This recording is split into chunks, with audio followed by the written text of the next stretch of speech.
شروع کرتے ہیں اللہ کے بابرکت نام سے جو بڑا مہربان اور نہایت رحم والا ہے۔ تمام تعریفیں میرے اللہ رب العزت کے لیے ہیں۔ السلام علیکم لسنرز، میں ہوں آپ لوگوں کی ہوسٹ نوشین، اور میں اپنے چینل خوفناک کہانیوں میں اپنے سبھی سننے والوں کو خوش آمدید کہتی ہوں۔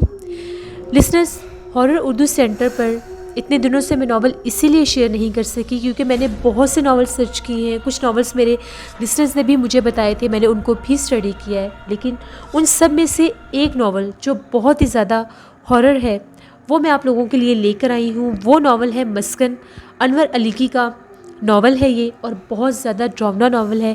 چلیے اس ناول کو سٹارٹ کرتے ہیں۔ آج انور علیگی کے ہارر اردو ناول مسکن کی فرسٹ ایپیسوڈ ہے۔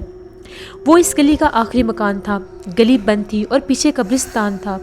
مکان سرخ اینٹوں سے بنا ہوا تھا اور دیواریں پلستر سے محروم تھیں، جگہ جگہ سے پھٹی ہوئی تھیں اور جگہ جگہ سے سرخ دیواریں صاف نظر آتی تھیں، اور وہ جو سرخ دیواریں تھیں ان کی سرخ اینٹیں بھی ٹوٹی پھوٹی تھیں۔ لکڑی کا ایک دروازہ تھا جس کے اوپر کوئی تالا نہیں تھا، اور تالا لگتا بھی کیسے، کیونکہ وہ پرانے دور کا ایک دروازہ تھا جس کی لکڑی بھی کئی جگہ سے ٹوٹی ہوئی تھی، اور اس لکڑی کے دروازے کے نہ تو آگے اور نہ ہی پیچھے کوئی کنڈی تھی جہاں پر تالا لگایا جا سکتا۔ کبھی ضرورت پڑتی تھی تو کوارٹروں کے پیچھے سے آ کر اس دروازے کے آگے ایک پتھر رکھ دیا جاتا تھا، جس کی وجہ سے وہ دروازہ بند ہو جاتا تھا۔ اس گھر میں رہنے والی مقیم کو اس بات کی بالکل بھی پرواہ نہیں تھی کہ اس کے گھر کا دروازہ کھلا ہے یا بند ہے۔ اس مکان میں ایک 80 سالہ بڑھیا رہتی تھی جس کا جھریوں سے بھرا ہوا سانولے رنگ کا چہرہ تھا، درمیانہ قد تھا، دبلی پتلی سیدھی کمر والی، اور جس کے سر کے بال سفید اور سیاہی مائل تھے۔ منہ میں دانت پورے تھے اور آنکھیں بہت بڑی بڑی اور بہت چمکدار تھیں۔ اس کی آنکھوں میں ایک عجیب سی وحشت اور شیطانی چمک تھی، اور بہت چست و مستعد عورت تھی۔ اس کو دیکھ کر کوئی بھی نہیں یہ سمجھتا تھا کہ 80 سال کی بوڑھی عورت ہے۔ وہ اس گھر میں تنہا ہی رہتی تھی۔ گھر میں داخل ہوتے ساتھ ہی سیدھے ہاتھ پر باورچی خانہ تھا، اور بائیں طرف کمرے تھے۔ 2 کمروں پر محیط وہ ایک گھر تھا، ٹوٹ پھوٹ کا شکار تھا۔ صحن بہت بڑا تھا، اور صحن کے آخر میں غسل خانہ تھا، اور اس کے ساتھ ہی بیت الخلا تھا۔ اس کچے صحن میں نیم کا ایک بہت بڑا درخت بھی لگا ہوا تھا، البتہ اس کی شاخیں جو تھیں وہ قبرستان کی طرف تھیں، لیکن اس کا جو اوپرلی تنا تھا وہ آدھا بڑھیا کے صحن میں اور آدھا قبرستان میں تھا۔ بہت بڑا سایہ دار درخت تھا۔ اکثر قبرستان کی دیوار کے ساتھ سے نشہ کرنے والے لوگوں کی آوازیں سنائی دیتی تھیں جو دن بھر وہاں پر بیٹھ کر نشہ کیا کرتے تھے۔ اس مکان میں رہنے والی جو بوڑھی عورت تھی، 80 سالہ عورت کے بارے میں اس محلے میں بہت عجیب و غریب کہانیاں گردش کرتی تھیں۔ خالہ صابرہ کا یہ کہنا تھا کہ مائی پنکھی جو ہے یہ کسی شہری بابو کے عشق میں مبتلا ہو کر اپنا قبیلہ چھوڑ کر شہر میں آ گئی تھی، اور بعد میں وہ شہری بابو بھی اس کو چھوڑ کر چلا گیا۔ جبکہ پنواڑی شوکت کا یہ کہنا تھا کہ مائی پنکھی کلکتہ سے آئی ہے اور یہ ایک تھیٹر میں کام کرتی تھی، پھر وقت کے تھپیڑوں نے اس کو یہاں پر پہنچا دیا۔ جبکہ مشتاق نائی کا یہ کہنا تھا کہ مائی پنکھی بنگالن ضرور ہے، مگر یہ ایک شاہی خاندان سے ہے، اپنے وقت کی ایک بہت بڑی رقاصہ تھی، پھر گردش وقت نے اس کو یہاں پر پہنچا دیا اور یہ تنہا اس مکان میں رہتی ہے۔ اور کچھ لوگوں کا یہ ماننا تھا کہ یہ ایک جادوگرنی ہے۔ مائی پنکھی کے گھر کے سامنے ایک جھونپڑی تھی۔ اس جھونپڑی کے باہر ایک کھردری چارپائی کے اوپر ایک بوڑھا شخص بیٹھا رہتا تھا جو سیاہ کپڑوں میں ملبوس ہوتا تھا اور ہر وقت بیٹھ کر حقہ پیتا رہتا تھا۔ یہ بوڑھا اپنی ایک جوان بیٹی کے ساتھ اس جھونپڑی میں رہتا تھا، اور اس کی بیٹی لوگوں کے گھروں میں کام کرتی تھی۔ بہت سے لوگ یہ بھی کہتے تھے کہ یہ بوڑھا شخص مائی پنکھی کا شوہر ہے، لیکن یہ دونوں ایک دوسرے سے اس طرح سے الگ ہوئے ہیں کہ جیسے ایک دوسرے کو جانتے ہی نہیں ہیں۔ اصل میں مائی پنکھی کے بارے میں اگر یہ بات کی جائے تو اس سب کا یہ ماننا تھا کہ اس کا محلے میں کہیں آنا جانا نہیں تھا، محلے میں تو دور، وہ کبھی اپنے گھر سے باہر نکلی ہی نہیں تھی، ہر وقت اپنے گھر میں ہی رہتی تھی، اور بہت سی قیاس آرائیاں مائی پنکھی کے بارے میں کی جاتی تھی۔ یہ قصے اس لیے پھیلے ہوئے تھے کہ مائی پنکھی محلے میں نہ تو آتی جاتی تھی اور نہ ہی کسی کے ساتھ ملتی جلتی تھی، کسی کے ساتھ کوئی تعلق واسطہ نہیں رکھتی تھی۔ شروع میں گلی کے لوگوں نے یہ سوچا کہ یہ مائی پنکھی یہاں پر تنہا رہتی ہے تو کیوں نہ اس بڑھیا کو کھانا دے دیا جائے۔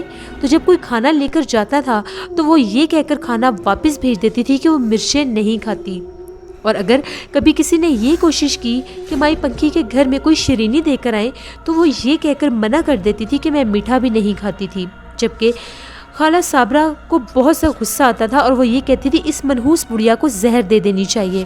یہ بات اگرچہ طنز ضرور تھی لیکن یہ حقیقت بھی تھی۔ مائی پنکھی اکثر سنگھیا کھاتی تھی اور اگر مائی پنکھی کو زہر دی جاتی تو وہ اس کی صحت کے لیے بہت اچھی تھی۔ مائی پنکھی ہمیشہ سیاہ لباس میں ملبوس رہتی تھی، وہ لہنگا کرتی پہنے ہوتی تھی، آنکھوں میں ہر وقت کاجل رکھتی تھی اور اس کے گلے میں ایک سیاہ ڈوری تھی جس کے ساتھ ایک تعویذ تھا۔ لوگوں کا یہ ماننا تھا کہ مائی پنکھی اس تعویذ کو اپنے گلے سے کبھی بھی دور نہیں کرتی۔ پتہ نہیں اس کا نام مائی پنکھی کس نے رکھا تھا۔ وہ تیز ضرور چلتی تھی لیکن اس کے کوئی پنکھ نہیں تھے۔ ہو سکتا ہے جوانی میں وہ اس سے بھی زیادہ تیز ہو، اور جوانی میں تو ویسے بھی پنکھوں کی ضرورت نہیں ہوتی، انسان ویسے ہی ہواؤں سے باتیں کرتا ہے۔ اسی طرح سے مائی پنکھی اس عمر میں بھی بہت چست و چالاک اور بہت زیادہ تیز اور پھرتیلی عورت تھی۔ ابھی صبح ہوئی تھی، نیم کی خزار سیدھا پتیاں صحن کی اینٹوں کے فرش پر پھیلی ہوئی تھیں۔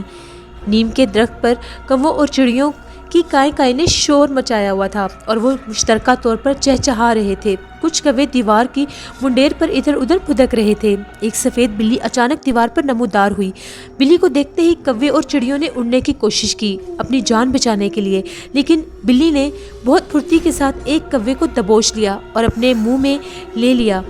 اس نے وہیں سے باورچی خانے کی چھت کے اوپر سے چھلانگ لگائی اور پھر صحن میں کود گئی۔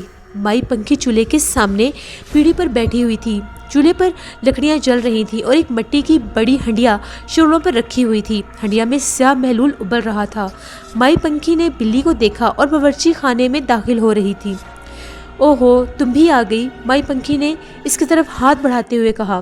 بلی بھلا کیا جواب دیتی، اس کے منہ میں پھڑپڑاتا ہوا کوا تھا۔ مائی پنکھی نے اس کوے کو بلی کے منہ سے چھین لیا، وہ کائیں کائیں کر رہا تھا۔ مائی پنکھی نے اس زندہ کوے کو اس ابلتے ہوئے سیاہ محلول میں جھونک دیا اور اس کے اوپر مٹی کا ایک ڈھکن رکھ کے ڈھک دیا اور اس کے اوپر ایک وزنی اینٹ رکھ دی۔ چند لمحے کوے کی آوازیں اور پھڑپڑانے کی آوازیں سنائی دیتی تھیں، اس کے بعد گہری خاموشی چھا گئی۔ سفید بلی باورچی خانے کی دہلیز پر لیٹ گئی۔ یوں تو اس بلی کا جسم سفید تھا لیکن منہ کالا تھا، دونوں کان سیاہ تھے، پونچھ اور نیچے کا حصہ بھی کالا تھا، آنکھیں گہری سرخ تھیں اور وہ عجیب بلی تھی۔ اسے دیکھ کر بہت ہی زیادہ خوف آتا تھا۔ 10 منٹ تک ہنڈیا چولہے پر پڑی رہی۔ مائی پنکھی لکڑیاں اوپر نیچے کر کے چولہے کی آنچ کو تیز کر رہی تھی۔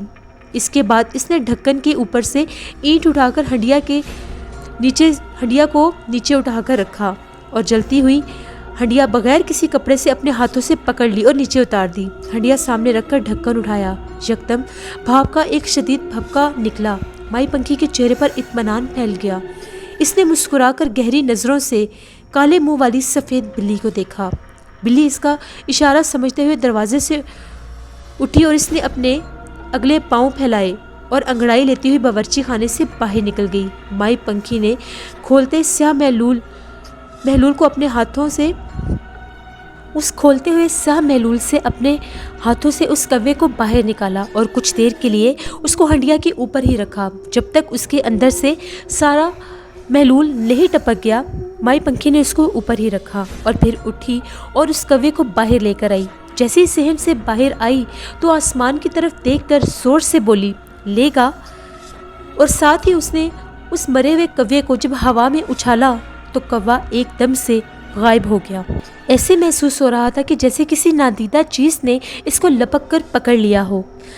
پھر مائی پنکھی پورے اطمینان کے ساتھ کچن میں واپس آئی اور آ کر اس پیڑھی پر بیٹھ گئی اور مٹی کی اس ہنڈیا کو اپنے آگے کیا اور اس کو دونوں ہاتھوں میں لے کر ہلانے لگی، جیسے وہ یہ چاہ رہی تھی کہ ہنڈیا کے نیچے بیٹھے ہوئے سارے مسالے اس محلول میں مکس ہو جائیں۔ تبھی اس نے اس گرم ہانڈی کو اٹھایا اور اپنے ہونٹوں سے لگا کر گھٹا گھٹ پینے لگی۔ بے شک وہ ابلتا ہوا محلول نہیں تھا، لیکن اتنا گرم ضرور تھا کہ کوئی بھی انسان اس کو پی نہیں سکتا تھا۔ مائی پنکھی نے اس کو 2 ہی سانسوں میں پی لیا۔ کوے کی یخنی کو پی کر مائی پنکھی بہت زیادہ اطمینان میں تھی۔ تبھی اس نے اپنی پیڑھی پیچھے کھسکائی اور سر دیوار کے ساتھ لگا کر آنکھیں بند کر لیں۔ مائی پنکھی کا سانولا چہرہ سرخ ہو چکا تھا۔ جیسے اس نے آنکھیں بند کی تو بلی نے ایک دم سے میاؤں کیا۔ بلی نے کچن کے دروازے سے جھانکا۔ کالے چہرے والی سفید بلی مائی پنکھی کو بلا رہی تھی۔ جیسے ہی مائی پنکھی نے اپنی آنکھیں کھولی، مائی پنکھی کی آنکھیں بہت زیادہ سرخ تھیں اور ایسا لگ رہا تھا کہ اس کی آنکھوں کی رگیں پھٹ جائیں گی۔ تبھی مائی پنکھی نے بلی سے یہ کہا، جا چلی جا، مجھے تنگ مت کر، مجھے بہت سخت نیند آئی ہے، مجھے سونا ہے۔ تبھی مائی پنکھی وہاں سے اٹھی، باورچی خانے سے باہر نکلی اور نیم کے درخت کے نیچے پڑی چارپائی پر لیٹ گئی۔ جیسے مائی پنکھی اس چارپائی پر لیٹی، تھوڑی ہی دیر کے بعد وہ گہری نیند میں سو گئی اور خراٹے لینے لگ گئی۔ چمکتی دھوپ اس تک نہیں پہنچ سکتی تھی کیونکہ وہ نیم کے درخت کے نیچے تھی۔ زرد پتیاں اس کے اوپر بکھری ہوئی تھیں، یہاں تک کہ شام ہونے کو تھی۔ تبھی ایک دم سے سفید بلی، کالے منہ والی سفید بلی کمرے سے باہر نکلی اور جھانک کر دیکھ رہی تھی کہ مائی پنکھی ابھی جاگی ہے کہ نہیں جاگی۔ وہ اتنی ہمت نہیں کر سکتی تھی کہ اس چارپائی کے اوپر چڑھ کر چھلانگ لگا کر دوبارہ دیوار سے باہر جا سکے۔ وہ بے بس ہو کر وہیں پر دروازے کے درمیان میں بیٹھ گئی اور اپنے اگلے ہاتھ چاٹنے لگ گئی۔ تھوڑی ہی دیر کے بعد مائی پنکھی کے مردہ جسم میں جیسے جان پڑ گئی ہو اور وہ ایک جھٹکے سے اٹھ کر بیٹھ گئی۔ ایسا لگ رہا تھا کہ جیسے مائی پنکھی کبھی سوئی ہی نہیں تھی۔ اس کے چہرے کی جھریاں غائب ہو چکی تھیں، آنکھوں کی سرخی بھی قدرے کم تھی۔ وہ اپنے چہرے سے 50 سال کی ایک عورت لگ رہی تھی۔ تبھی بلی، کالے چہرے والی سفید بلی مائی پنکھی کے قریب آئی اور التجا میں میاؤں میاؤں کرنے لگ گئی۔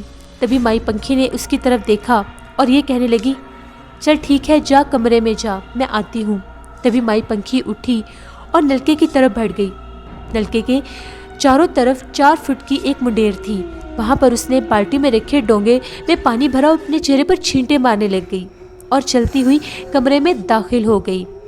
تقریباً 10-15 منٹ کے بعد جب مائی پنکھی باہر نکلی تو اس کے چہرے کی جھریاں واپس آ چکی تھیں، اس کے چہرے کی سرخائی ختم ہو چکی تھی، اس کی آنکھوں کی سرخی بھی ختم ہو چکی تھی۔ ایسا لگ رہا تھا کہ مائی پنکھی کسی بہت عجیب و غریب مرحلے سے گزری ہے۔ تبھی نیم مردہ جسم کے ساتھ وہ واپس آ کر اسی چارپائی کے اوپر ٹانگیں لٹکا کر بیٹھ گئی۔ ابھی کچھ ہی لمحے گزرے تھے کہ اسی کمرے میں سے ایک سانولی سلونی سی لڑکی سفید ساڑی میں باہر نکلی، جس کے بہت لمبے کھلے ہوئے بال تھے، چہرہ بہت سانولا تھا اور آنکھیں بہت بڑی بڑی اور کالی تھیں۔ وہ بہت پرکشش اور حسین لڑکی تھی۔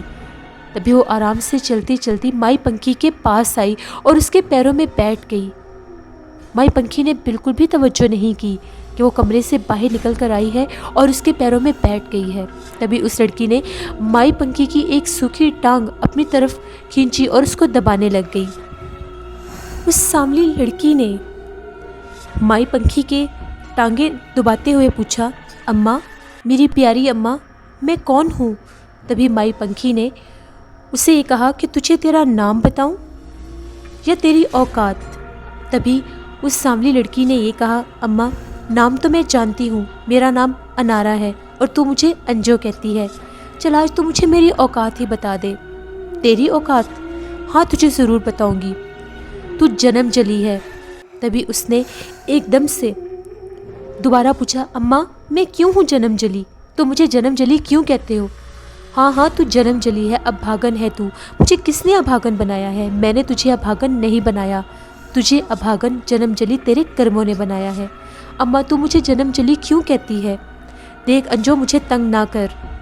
اماں آج تو مجھے میری زندگی کے سارے راز میرے اوپر کھول دے، میں جاننا چاہتی ہوں میں کون ہوں۔ تو مجھے ہر بار جنم جلی اور ابھاگن کیوں کہتی ہے؟ اماں تو جانتی ہے نا میں تیری قید میں ہوں۔ نہیں، تو میری قید میں نہیں ہے، تو اپنے کرموں کی قید میں ہے، جو تیرے کرم ہیں تو وہی بھوگ رہی ہے۔ اماں ایسے نہ کہہ۔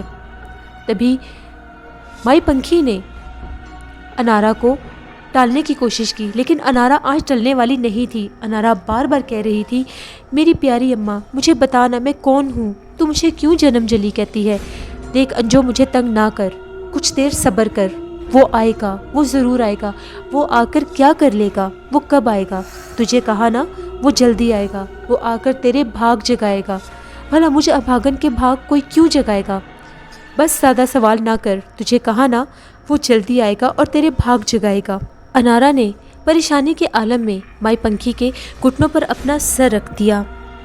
آخر ایسا کب تک ہوگا؟ انارا پریشان تھی۔ جب میں نہیں رہوں گی، مائی پنکھی نے اس کے سر پر اپنا سوکھا ہاتھ رکھتے ہوئے کہا۔ انارا کو یوں لگا جیسے کوئی بہت وزنی چیز اس کے سر پر کسی نے رکھ دی ہو۔ اس نے گھبرا کر اپنا سر نیچے کیا اور بولی، اماں میرے سر سے ہاتھ ہٹا لے۔ ارے تجھے میرا ہاتھ بھی برداشت نہیں ہوتا تو زندگی کا بوجھ کیسے اٹھائے گی تو؟ میرا ہاتھ تو تجھے برداشت ہو نہیں رہا۔ مائی پنکھی نے اپنا ہاتھ اٹھاتے ہوئے کہا، اماں تو اتنی سوکھی سڑی ہے پھر بھی تیرا ہاتھ اتنا وزنی ہے۔ اتنا وزنی کیوں ہے تیرا ہاتھ؟ ہاتھ ہی تو ہے، کوئی پتھر تو نہیں؟ انارا نے مائی پنکھی کی طرف دیکھتے ہوئے کہا۔ مائی پنکھی نے اس بات کا کوئی جواب نہیں دیا، بے بس تاثر انداز میں اسے دیکھتی رہی۔ اماں آخر تو کیا چیز ہے؟ انارا نے اسے پھر چھیڑا۔ کبھی تو اپنے بارے میں پوچھتی ہے، کبھی تو کون ہے، کبھی تو میرے بارے میں پوچھنے لگتی ہے کہ میں کون ہوں۔ آخر تو اتنا کیوں بکتی ہے، کیوں بولتی ہے اتنا؟ مائی پنکھی نے اس کو گھورتے ہوئے کہا۔ اب بولوں بھی نا، اتنا تو نہ تنگ کر اماں، مجھے تھوڑا سا وقت ملتا ہے مجھے بولنے کا، اور وہ بھی تو میری نہ سنتی ہے نہ مجھے بولنے دیتی ہے۔ اچھا اب تو اندر جا، مجھے دھڑکا سا لگا رہتا ہے کسی نے تجھے دیکھ لیا تو فساد پھیل جائے گا۔ مائی پنکھی نے سجیدہ ہو کر کہا، ٹھیک ہے اماں میں جاتی ہوں، وہ اٹھتے ہوئے بولی۔ مائی پنکھی نے اسے جاتے ہوئے دیکھا اور سوچتی رہی، قیامت خیز حسن ہے اس کا، جیسے کوئی قیامت ڈھا دے گا۔ مائی پنکھی، اس کا حسن کسی دن ضرور کوئی قیامت ڈھائے گا۔ یہ کہہ کر مائی پنکھی خاموش ہو گئی۔ علی نثار کے گھر جاتے ہوئے جو بات کہی تھی اسے ناظرین کو فکر مند کر دیا تھا۔ وہ عابر پر ناراض ہو رہے تھے، لیکن انہوں نے گھر چھوڑنے کی بات نہیں کی تھی۔ وہ صبر و تحمل والے آدمی تھے۔ وہ عابر سے براہ راست کم ہی بات کرتے تھے، جو کہنا سننا ہوتا تھا اپنی بیوی ناظرین سے کہہ دیا کرتے تھے، یا کبھی ان کی بڑی بیٹی سائمہ میکے آ جاتی تھی تو اس کے سامنے عابر کا ذکر آ جاتا تھا تو عابر کے بارے میں جو بھی بات کرتے تھے یہی کہتے تھے کہ اس کو سمجھایا جائے۔ ان کی 2 ہی اولادیں تھیں، سائمہ اور عابر۔ سائمہ کی شادی ہو چکی تھی، وہ 2 بچیوں کی ماں تھی اور اپنے گھر میں بہت خوش تھی۔ عابر سائمہ سے 2 سال چھوٹا تھا اور ایک سست نوجوان لڑکا تھا۔ BCom کر لیا تھا، لیکن BCom بھی اس نے رو رو کر 4 سے 5 سالوں میں کیا تھا۔ بہت سست لڑکا تھا، اس کے بس 2 ہی کام تھے، کھانا اور سونا۔ صرف کھانا کھانے کے لیے ہی آیا کرتا تھا، اور جب بھی ٹیبل پر بیٹھتا تھا تو بہت زیادہ کھاتا تھا، یہاں تک کہ کبھی کبھی ناظرین کو غصہ آ جاتا تھا اور ناظرین کو اس کو ٹوکنا پڑتا تھا۔ بس کرو بیٹا، تم 4 روٹی کھا چکے ہو اور یہ 5ویں پھر اٹھا لیے تم نے، امی کھانے دینا، آپ ہی تو کہتی ہیں۔ وہ دھیرے سے احتجاج کرنے لگا۔ علی نثار اگر ساتھ کھانا کھا رہے ہوتے تو اپنی بیوی کی طرف ترچھی نظروں سے دیکھتے اور دھیرے سے تنبیہ کرتے، کھانے دو اس کو، کیوں ٹوکتی ہو؟ کھانا کھانے دو، جتنا کھاتا ہے کھا لے، بہت زیادہ بھی کھانا اچھا نہیں ہوتا۔ آپ کو معلوم نہیں ہے کہ ابھی بھی اس نے 1 پلیٹ چاول بھی کھائے تھے۔ ناظرین نے اپنی بیٹی کی طرف دیکھا اور پھر چپ ہو گئی۔ کھانے سے فارغ ہو کر وہ اپنے کمرے کا رخ کرتا اور کمپیوٹر کے سامنے جا کر بیٹھ جاتا، پھر موبائل کان سے لگا کر یا تو کالز پر بات کرتا رہتا یا صبح تک میسیج ہی کرتا رہتا۔ اسے اور کوئی کام نہیں تھا، وہ ہر وقت کمپیوٹر ہی دیکھتا رہتا تھا یا موبائل پر لگا رہتا تھا۔ کس قسم کے پیغام آتے تھے کوئی نہیں جانتا تھا، وہ کس سے باتیں کرتا تھا کوئی نہیں جانتا تھا۔ رات کے 2-3 بجے تک یہی روٹین چلتی رہتی تھی اور پھر تھک ہار کر بیڈ پر جا کر اوندھے منہ سو جایا کرتا تھا۔ دوپہر کے ٹائم 3 بجے اٹھتا تھا۔ ناظرین سارا دن اس کو اٹھا کر تھک جاتی تھی، وہ ٹس سے مس نہیں ہوتا تھا۔ ناظرین دن بھر کے سارے کام کاج بھی کر لیتی تھی اور جو سودا سود بازار سے لانا ہوتا تھا وہ بھی لے آ جاتی تھی۔ 2-2:30 بجے کام والی ماسی بھی آ جاتی تھی، تب ناظرین کا پارا ہائی ہو جاتا تھا اور وہ بہت غصے کے ساتھ عابر کو اٹھاتی تھی۔ عابر جاگتے ہو یا فون کروں تمہارے باپ کو؟ جس دن تیرے باپ کو پتہ چل گیا نا کہ تو دوپہر تک سوتا ہے اس دن تیری شامت آ جائے گی. تو رک، ابھی میں تیرے باپ کو فون کر بتاتی ہوں کہ تجھے صبح سے جگا رہی ہوں اور تو جاگ نہیں رہا. لسنرز، یہ ہے نیا ناول مسکن، انور علی کی کا. آخر مائی پنکھی کون ہے اور اس کی قید میں وہ لڑکی کون ہے؟ کیا یہ لڑکی وہ بلی ہے جو اس کے گھر میں رہتی ہے، سفید بلی کالے منہ والی؟ کیا یہ وہی لڑکی انارا ہے؟ اور کیا عابر انارا کو بچانے جائے گا یا مائی پنکھی نے جس کا ذکر کیا ہے وہ جائے گا؟ یہ ناول بہت ہی زیادہ ڈرامنا اور دلچسپ ہونے والا ہے. اس ناول کی اگلی ایپیسوڈ میں آپ کو اور بہت سی باتیں پتہ چلیں گی. اپنا فیڈ بیک مجھے ضرور دیں. آپ لوگوں کو انور علی کی کا ناول مسکن کیسا لگا؟ آج اس کی فرسٹ ایپیسوڈ تھی. جن لوگوں نے ابھی تک ہارر اردو سینٹر کو سبسکرائب نہیں کیا، ابھی ہارر اردو سینٹر کو سبسکرائب کریں. میرے اس چینل پر آپ لوگوں کی پسندیدہ ہارر اردو ناولز بھی آئیں گے. انشاءاللہ کل آپ لوگوں کے ساتھ پھر ملاقات ہوگی مسکن کی ایپیسوڈ 2 میں. Thank you for watching. Stay blessed. اللہ نگہبان.